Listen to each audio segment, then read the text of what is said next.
நான் அருளும் வெளிச்சத்தினால் நீ இருளை கடந்து போவாய்.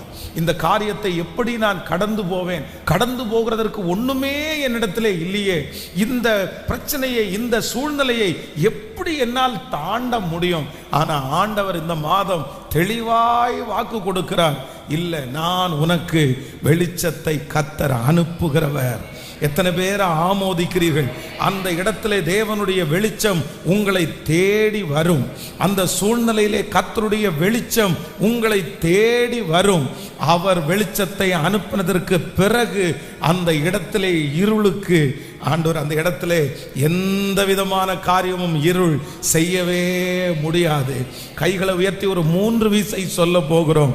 கர்த்தர் அருளும் வெளிச்சத்தினால் நான் இருளை கடந்து போவேன். சொல்லுங்கள், அவர் அருளும் வெளிச்சத்தினால் நான் இருளை